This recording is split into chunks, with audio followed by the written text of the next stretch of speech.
I say veteran spread, you're talking red shirt sophomores, red shirt freshmen, a lot of red shirt juniors, guys that's been on campus, 4 years, 3 to 4 years, mixed in with a good second year guy in each key spot. Man, this is a pretty talented depth team, and this is a staff that wants to utilize depth. So, and we saw that in the scrimmages, and that's why nobody knew that Jam Miller was injured, because everybody figured running backs RB1B and 2A, 2B, and 3 and 4 would get an opportunity to be evaluated. So after 7 or 8 plays, you don't see him no more. You kind of think like, same thing with not seeing James Smith or Jaden Roberts. Let's not injure a veteran guy that doesn't have anything to prove other than he's going to continue to show up and do what he's done to be that guy. So overall, man, a lot of positives, like you said, Jeff, coming from this scrimmage. Noah Carter looks real like he's transitioned well into playing that edge position. I will say that. I know it was against a lot of third team action, fourth team, however you want to look at it, but he's fluid at that position. And with the size that he's put on, I wouldn't be surprised if him and Justin Hill get kind of the same type of weight as far as, specified assignments in the pass rush, especially for some of those these packages we're seeing. Yeah, I'm excited about our offense. I really cannot wait to see what our defense looking like. But I'm hoping our special teams is looking really good this year. So we saw that Georgia mopped up the floor with the preseason media recognition for special teams. So I don't think we had a single guy on the preseason like all first team or second team for special teams, but hopefully at least our special teams is above average at the very least. Yeah, and the staff was very confident about the performance from the punting game, which is something that's going to be huge. Now, I'm excited to see who finally gets the opportunity to be the designated return team, personnel, and I think we have a lot of options. But realistically, I'm looking for a guy like Mbakwe, Cole Adams, those guys. That's who I really want back there, especially Mbakwe for punt return. I think his field vision and his change of direction, his speed, his elusiveness, he had limited opportunities to showcase that last year. Even after his interceptions, man, you could tell like the wiggle is there, man. I can just imagine what he do with a motivated young group of special teams players full of freshmen or red shirt freshmen, guys that get that they're not necessarily starters or in the rotation, but they're going to be part of the future. Duke Johnson, all those guys, put those guys on special teams, man. QB Reese, be a leader on special teams. We know you're going to get playing time on the defense, but be a leader on the special teams like Reuben Foster was, man. Get that group of guys, that next level of the defense, that next wave of Alabama defense ready through special teams, making big plays. I think we got a year where we're going to see that type of energy, and having a guy like Mbakwe back there, of course, I definitely want to see him back there. Who's your thoughts as far as return men? Who should be the primary guy for punt return, and then the two guys back there for kick return? I kind of think Mbakwe would be great. I'm surprised they don't have Ryan Williams on the punt return team, honestly. Ryan Williams would be great, but you don't want him getting hurt either on a return. Exactly. That's the problem, I want to kind of want to go with a younger guy like an Mbakwe because, you lose him to injury. Again, it sucks. You don't want that to happen, but, you can maybe afford that. You don't want to lose Ryan Williams just because of the fact that, you want that elusiveness and that speed and just the sheer talent he has on a punt return. I would not do that. I do have to ask because someone says here, use 2 people to receive punt. Do you agree with that, Coach Smook and Jackson, to use 2, or would you use 1? I'm liking 1. Like you have, of course, your depth chart, but I like the 1 because it just creates more opportunity for space. Like having 2 returners on kick return, you see a lot of people shifting to the formation where there's only 1 guy in the deep part in the return area. But I like 1. I like 1 back there for punt return. And like I said, I prefer Mbakwe on punt return. I don't want Ryan Williams anywhere near punt return. And this is no shade, but we saw some close calls last season. You love the opportunities, you love the elusiveness, you love the excitement behind it. but I'd rather have the energy and focus on the offensive side. Get you one of your 5th or 6th guys in the receiver rotation with all that speed we have in that room. You got true freshman Lashia Brooks. Give him spots where he can go out there and be, have opportunities, but punt return, Mbakwe, kick return. Now, kick return, I would take a wide receiver back there. I will take a guy like, Jeremy Bernard or, Ryan Williams. I would take him on kick return. It's a little bit more set up. You can scheme up a actual kick return, kind of have a little bit more control on flow, how you want the return to flow if he goes to a certain spot. So, yeah, definitely wanted to take an opportunity and possibly see Ryan back there for kickoff return. And kickoff return, man, you see like a guy like Ryan Williams catch the ball first play of the game and break off for like 35, 40 yards. Huge. But you could also see a Jalen Waddle situation where he's breaking off for like ready, just need to make that one missed tackle and gets horse collared and now his ankle's gone. So I definitely understand protecting the assets, but it's part of the game at the end of the day. And I guarantee if they give him the opportunity, he's gonna take it. No doubt about that. I do like the idea of having a different guy for kick return and a different guy for punt return, because this way you're not overly reliant on one guy. But I can understand why some people want to have one guy. So it's like we have so much, like to your point, Coach Smith, we have so much talent and so much speed with our depth guys that you could use multiple different ones in the same game for kick and punt return. You don't have to necessarily use the same guy. Facts. And that's why I think right now Alabama is in a good position in a lot of positions on the field.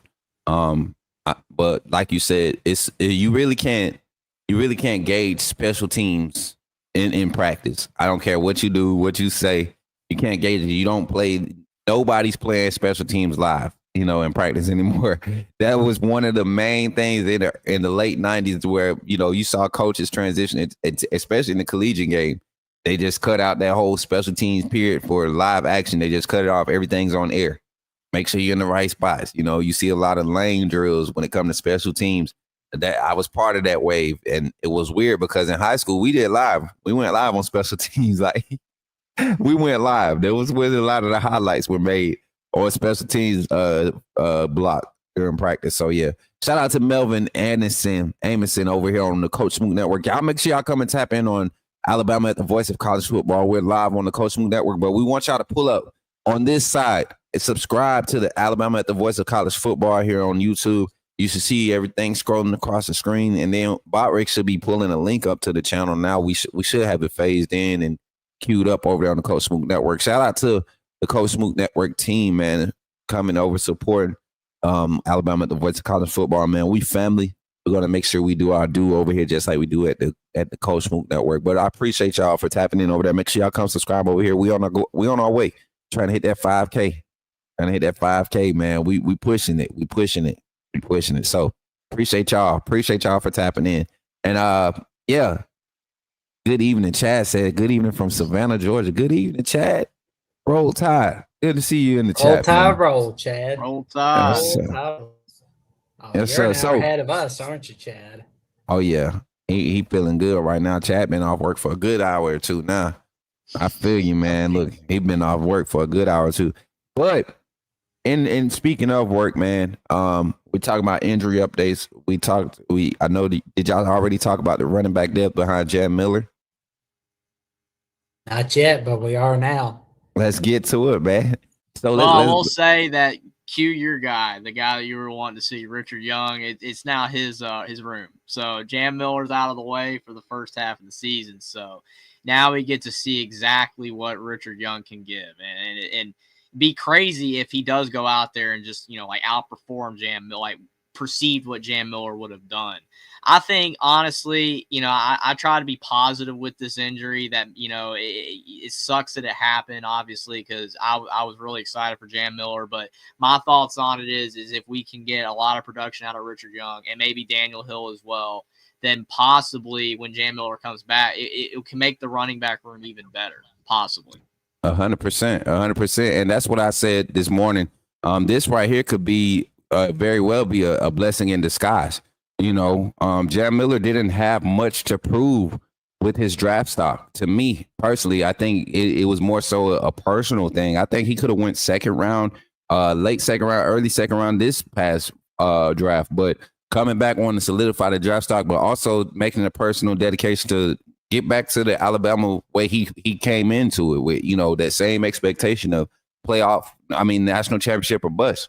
And he takes pride in that. So to be forced to sit down the first 4 weeks, and I don't want him rushing back for the Georgia game. If you're able to phase him in at like a 20% clip for the game planning period, by all means, but to expect him to come in and be the 60% of those carries that's going to go to that RB1, I don't think he comes back week 4. I think that doesn't come back until right before that gauntlet of the schedule where we see Tennessee, LSU, South Carolina, Vanderbilt is in that stretch. Who else, man? I said LSU. I talked about it this morning. I always forget one. Oklahoma. Oklahoma's in that stretch. South, yep. And Auburn, especially when you got to go to Auburn. I mean, it doesn't look miserable, but when you have to go to Jordan Hare, where you haven't won by more than double digits since 2015, the year before TikTok started. Should have lost the last 2 games there. I mean, we're really. Ugh. Yeah. And you got to think, we don't want to be in that type of situation with first-year starting quarterback again, in a situation where the offense is single identity. So getting Jam Miller back and just like right at his peak or getting into the groove of things during that time will be huge for the running back room, because now if Richard Young and Daniel Hill and Dre Washington have been carrying the bulk of the carries and they've been productive, you have so much tread on the tires in your running back room, man. You're going into playoffs with a crazy healthy running attack. And you still got an AK Deer and Kevin Riley on the bench that if all goes south, let's switch it up. Let's try something. Let's get a little spark. And they provide AK Deer listen, I got to get this off the screen real quick. AK Deer is a spark. He's literally an arm tackle away from, and can take it the distance, y'all. I did not realize how fast he was. And it's going to be crazy to see he and Crowell, the 26 running back commit, that tandem of running backs, that skill sets, both of those tough runners, but they really can pull away. Crazy stuff. So the running back room is going to be solid this year. I think Jam Miller really it's a blessing in disguise for looking at it from hindsight. Of course, you never want a player to have an injury, but I think this helps him, because if the offense fails offensively rushing until he gets back, that shows his value. If it's great when he's gone and then he comes back and he gives us that extra dynamic that we know he will, even more value for his draft stock. So I think it's a win-win for him. Yeah, it's always good to have a committee of running backs. When you have one running back down, you don't ever want to get overly reliant on one running back. It's always a bad look when you get reliant on one guy. Yeah, you want a committee of running backs. You want depth in any position, but running back's a key position for depth. And you also want a variety of styles at running back. You want like a speedster. You kind of want an all-around back. You kind of want a big bruiser. We kind of have all that. So, I think that definitely is a positive thing that we've always had. I mean, the perfect example is Eddie Lacy, TJ Yeldon. I love that tandem. That was just such a good tandem. Yeldon was so small, so fast, and then Lacy could just barrel through anything, and even if you line them both out there on the field, I mean, how can you stop both? Like the defense, you can't key in on everybody. You still got the receivers, the quarterback. That's what makes an offense dangerous when you have so many weapons like that, so much depth. Oh, dude, you're bringing back the good old days, man. I love those 2 running backs, man. Listen, there's a back now, and everybody we're happy about Richard, but this young man here, Daniel Hill, I know everybody wants him to be that Eddie Lacy or not Eddie Lacy, that Bo Scarborough bruiser type running back, or Derrick Henry type, run through you. But Daniel Hill is shifty. And probably behind Jam Miller, I would say Daniel Hill probably has the best hands out of the running back room behind Jam Miller. So I look for him to really be able to take advantage of some specific skill set opportunities, formations wise, having a weak side trip set, or aligning a strong side trip set where You have the running back lined on the same side of the trips side of the formation, and being able to run a lot of mixed concepts out of the backfield with your layers or levels concept up top, or flood concepts with the wide receiver bunch. Like seeing those type of concepts with big body wide receivers like him, and he can get out of open space, and he's not going to be a 4-4 guy, you know, not probably more so 4-5, 4-4-9, 4-5 guy in speed, but open field game speed with a big body like him is different than just, you know, straight laser 40 time. It's different trying to tackle. That's what was with Derrick Henry. A lot of people don't realize that long stride was hard to stop when it's game speed, and he's getting shifty and making moves off of instinct. So be on the lookout for Daniel Hill to have a huge breakout too with this opportunity in the running back room. Oh, I can't wait to see what Daniel Hill's going to bring. I am getting excited just thinking about what Mr. Hill can bring. When you think about former backs, who would you compare Daniel Hill to? Just based off of what you've been able to see right now, Jeffrey. That's a good question.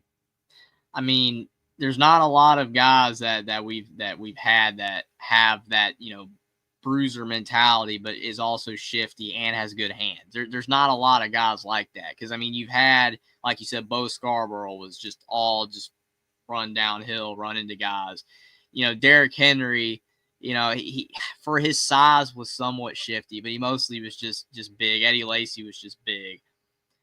I mean, you got Big Frank saying Eddie Lacy, but like you said, I don't think he's to that degree either. Yeah. You know, he's big, but he's not like, I mean, Eddie Lacy was a tank, literally a tank. I mean, he could run over anybody. Obviously, didn't really translate to his professional career, but in college anyway, he was incredible. I mean, obviously, like Najee Harris was incredible out of the backfield, but not the same body type. Yeah. I'm trying to think. I mean, think about this one. Now, this running back wasn't as big, but this is the skill set when you see Daniel Hill on the field.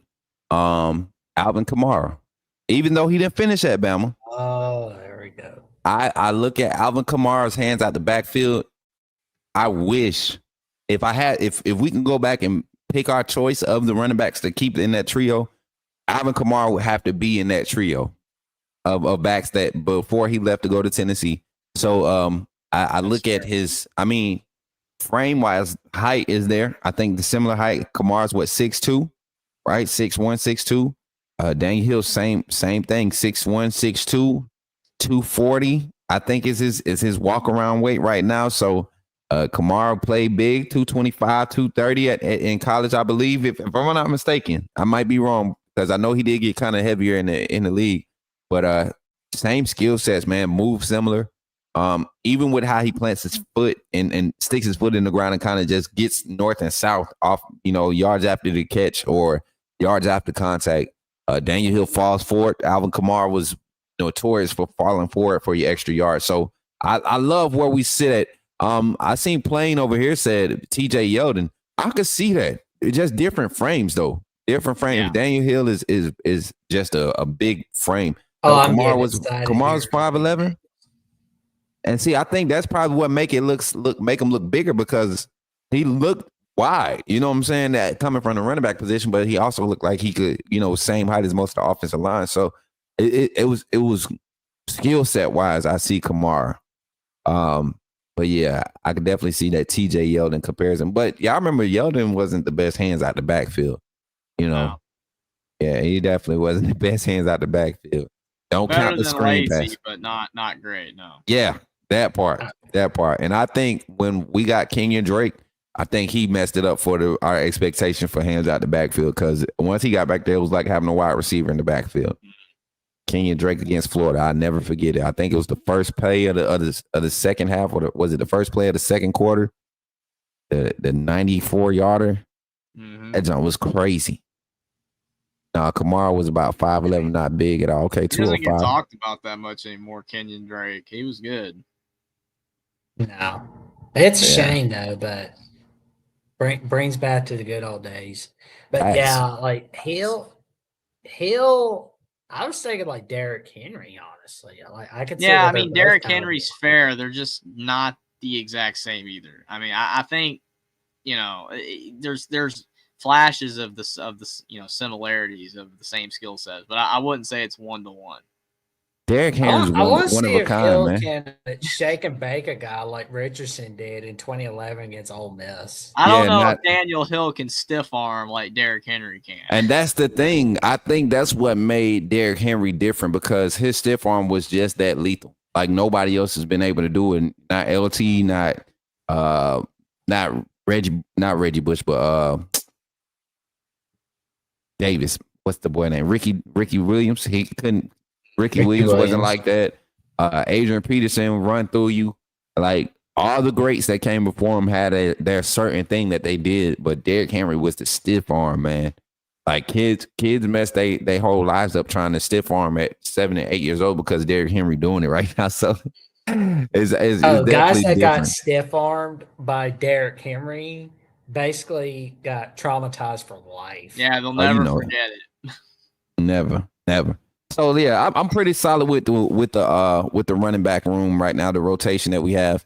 And like I said, I look for Richard Young, Daniel Hill, Dre Washington is a guy that's starting to take advantage of the opportunities. He showed up in the second scrimmage, and I told you all, it will be hard to kind of if Jam Miller wasn't already proven, it'd be a situation where you're like, oh man, dang, he might miss out. Kind of like what happened with Bubba Hampton in the wide receiver room. You hate to see a guy go down because the guy behind you is really ready, and seeing his performance during the scrimmage, his willingness to stay committed. I like the energy in the locker room. So with an injury like this, the Jam Miller running back room is going to be straight. All right, y'all.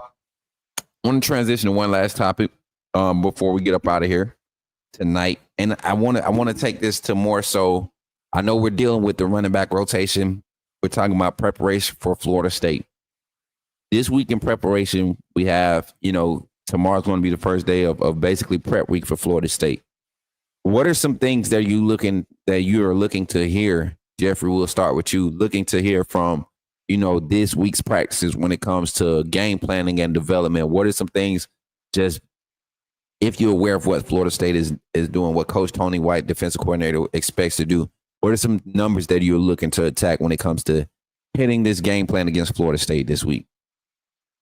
Absolutely. I mean, I think that big keys for the Florida State game is it's a road game. So, obviously getting that crowd noise that you always hear when they're doing, fall camp, scrimmages and practice scrimmages, that they usually have crowd noise in the background to try to prepare. That's always a key, because if this game was, late in the season, kind of like where we've had like the Mercer games in the past, to that degree, and Florida State's like 3-7, it still will be somewhat of a tough atmosphere, but this is week 1, so obviously Florida State fans are going to show up. It's going to be sold out. It's going to be a crazy environment until either Florida State fans find out their team is terrible or the game's actually competitive and they're going absolutely nuts. So that's one thing I want to, hear, that they're preparing for the crowd noise. Also, their game plan for Ty Simpson, because what are they going to do with him? Are they going to try to out of the gate, try to go deep a couple times? Are they going to, try to get a big play to strike first? Especially if, to your point, like if they don't use Ryan Williams on a kick return, just say Alabama gets the ball first and he gets them to like the 50 already, so they're in plus territory. Just say they're getting the ball at the 20, 30-yard line and Ty Simpson, like it's his first drive in that environment. You're not playing, a nobody. You're playing Florida State, even if they're not going to be good this year, or whether they're going to be good. They're a legitimate team. So it's like, are you going to try to ease Ty Simpson into it? Are you going to do a lot of dump offs? I want to see how they're preparing, Ty Simpson, whether they're going to just trust in him, whether they have enough faith in him that he can make all the throws right out of the gate, or whether they're going to try to ease him into the game, whether they're going to do a lot of short passes, a lot of runs early on, and try to work his way to, throw some down the field passes. We have the receivers for that. We have, Ryan Williams can catch the ball anywhere. Horton is dangerous. Bernard is really good. So you got to use those guys. You don't want to just give them 2-yard passes. But I think that's kind of what I'm looking for is, just see what their game plan is for, Ty Simpson, how they're going to use them early, and how much they're going to run the ball. Because, yes, I want to see them run the ball. Even with Jam Miller's injury, I want to see Richard Young and Daniel Hill get a lot of touches. But you don't want to be overly reliant on the run. I'm more of a 50-50 guy. Maybe in this day and age, you lean a little bit past, like 55-45. But I prefer more 50-50 run and pass just to see, how they're going to attack Florida State's defense, because I think that overall we are significantly better than them, on offense and on defense. So I feel like we can, exploit a lot of, just weaknesses that their team has. They don't have as much talent as we do. So we can do that, but it's just what's the approach. I think that it'd be a little bit easier to gauge if this was like, week 2, week 3 game instead of a week 1 game, because we've seen so many times where teams struggle in a week 1 game because they didn't have, more time to, ease into the season.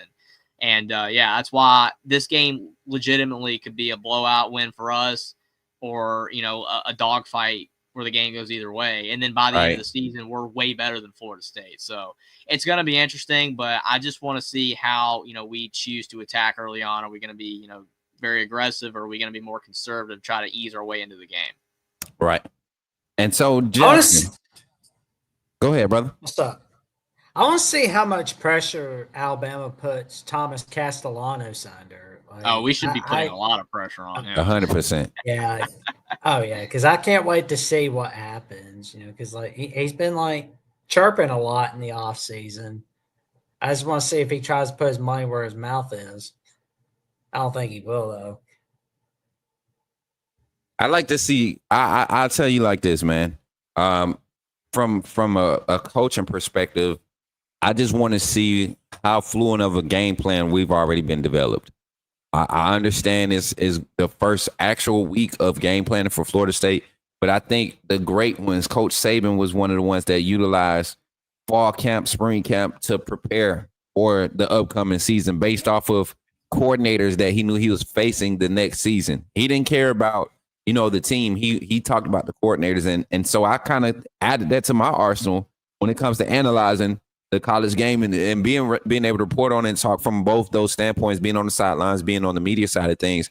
I see Kalen DeBoer and their staff, even in last scrimmage, I saw some things that I was like, okay, this is going to attack Tony White's style of defense. The match cover 3 that you see on NCAA is not how they run the match cover 3 in real life. I'm telling you right now, they have very few pass offs in their scheme on the back end.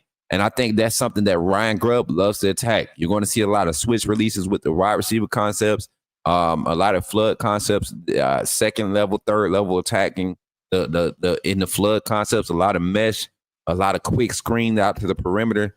You're going to see Ryan Grubb and his staff attack the edge on the offensive edge, on the offensive end. That way, once you do see the bruising style of running that you want to see this year from this offense, it's going to be effective. They're going to have to go left and right so much, man. Once you hit them in the mouth, right up the middle, man, it's going to be tough to contain. And we just need this, like you said. Do you take that first play and kind of just let it rip? Just to knock all the nerves off. Whatever it turns out to be, if it's an interception, so be it. If it's a big play touchdown, so be it. If it's an incomplete pass, so be it. But we're going big because we know this the moment. So let's go ahead and blow one off. I don't know if y'all were old enough to drink, right?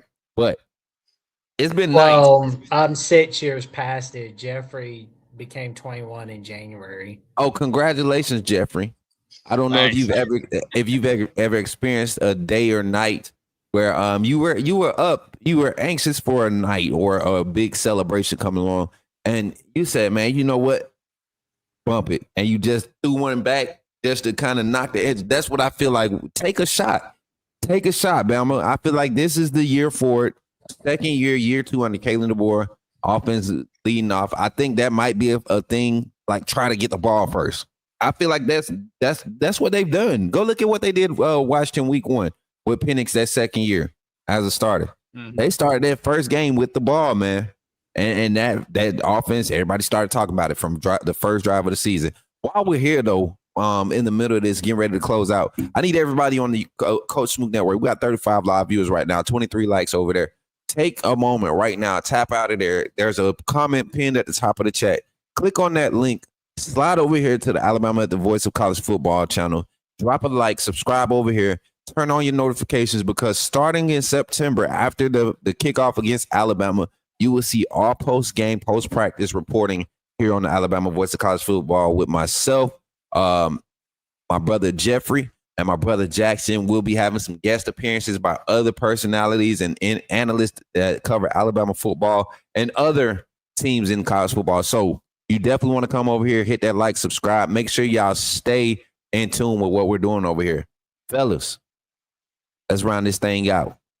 Final thoughts on just where the team is from your standpoint, whether that's fan, analyst, media, whatever. Where does this team stand right now going into this week 1? Let's start off with Jackson. Well, we got a great shot. I think 2025 looks very good for us. I've got a great feeling about it, especially with it being 12 days until kickoff. So it's coming. It's coming before we know it. All right, Jeffrey, talk to us, man. 12 days till kickoff. How you feeling, man? I'm feeling mostly good of where Alabama stands. I mean, honestly, there's nothing perfect. You can't, ever say, oh, like things are just going perfectly. We're about ready to dominate the season.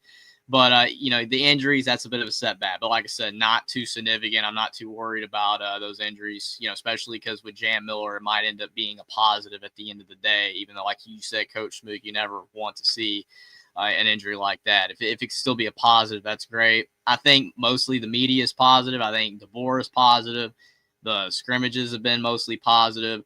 So I think that, we're not looking like to be the best team in college football next year. I don't think we're back to, Saban's level or anything like that. We'll have to see it once we kick off. But I think Alabama, in my opinion, is in a better place now than they were 12 months ago. So hopefully that translates to a better season this year. But I think mostly accounts are pretty positive for sure. 100%, man. And then I'm gonna echo that, man. I think right now we're at a good level to where you know where your problem areas are. And when you look at the chart and your problem areas are places where development is just, it's a part of timing, right? And being able to get the reps in, I think you're at a good spot. When it's not schematic, lack of comprehension of the scheme, when it's not those issues, when it's not, behavioral issues off the field, when it's not those things that's really your problems, when it's like, man, who's going to be my third team guy? Who's going to be what freshman do I throw out there for my first group of kickoff return? Because you got to have some veterans out there, some guys that understand the speed of the game and don't get overzealous. Like, you got to have some type of leadership out there. So where do we find the balance in there? How do we keep these guys competitive with the load sharing that we give out in practice? And what timing is good to release our final depth target? Like, all of these things, when those are your problems, you're in a good position. So I'm ready. 12 days to kick off. I think Alabama, Florida State is going to be one of the games to watch, not just as a fan, but I think Florida State is going to surprise a lot of us fans, right? Well, I'm going to say us fans, but I know what's coming. And I think this is going to be a great first 12 to 17 minutes of football that we're going to see from Florida State before the numbers start showing up, right? You always get your best punches in that first 12 to 15 minute stretch, 12 to 17 minutes. And that's usually, your first quarter into the middle of the second quarter. And then you start to see the numbers start to play out. And I think that's where Alabama's going to have the edge this season compared to last season. We're going to have the edge in the numbers now. It's going to be 5 or 6 guys at a position that can do that job at the same level, at the same peak. And you're going to have to be able to scheme for that, and it's hard to scheme for that. Not everybody has the roster to do that. So that's my take on it. That's our take here on the Alabama at the Voice of College Football. Jackson, you got any announcements before we get out of here tonight, brother?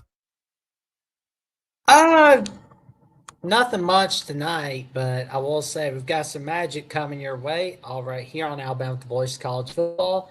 And for more magic that you want to hear on any updates we've got, check us out check me out on Jats Video CFB on @/Twitter and Instagram page, Jackson Johnson 543-908. And of course, you can check out some of my latest episodes of the Jats Movie. And also check out my once week calls on the Fine Mom Show. Weekends are full of surprises. All right, Jeffrey, tell the people where they can find you at, brother. You can find me on my YouTube channel, Only Talk Sports. Definitely appreciate if you guys go check that out. More content is going to be coming out over there as we get closer to the college football season. Also, follow me on X, where keeping up with what's going on in the sports world, it's crazy. You know, constantly people bickering, fighting over there, but got to find a way to bring levity to it all over on X. So definitely appreciate a follow over there. And also subscribe down below to Alabama at the Voice of College Football. We are getting close to 3,000 subscribers. Definitely, as Coach Smook said earlier, trying to get it out to 5K, and beyond. The season, it's going to be wild. It's going to be a fun ride. Definitely excited to see what happens for our team and the channel as well. Appreciate everybody's support. 100%, Jeffrey. And then you all know where you all can find me at Coach Smook on all platforms. Here, we will be here starting in September. I promise you, if you've been enjoying the coverage and things that you've been seeing for fall camp on the Coach Smook Network, you're going to enjoy that same type of access and same type of connection with the actual program. I know a lot of people love seeing me be on campus and be with the players, be seen with the coaches, but I don't want that just for myself. This team, we're putting in the work to where we're going to have a steady presence, and we're putting ourselves amongst the respected media sources for Alabama football. So if you want to continue to help us grow and continue to help us do that, continue to show up here, like, share, and subscribe.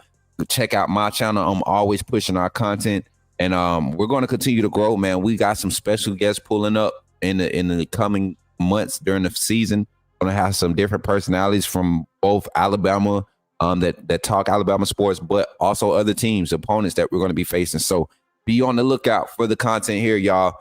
Be on the lookout for the shorts and the vibes. We're getting our editing way we're pushing our content out. We're getting it together so it can be more consistent in the delivery, but we're bringing it, y'all. We're bringing it this season. So help us help you by supporting us with a like, a share. Make sure you subscribe to the channel, turn on all notifications.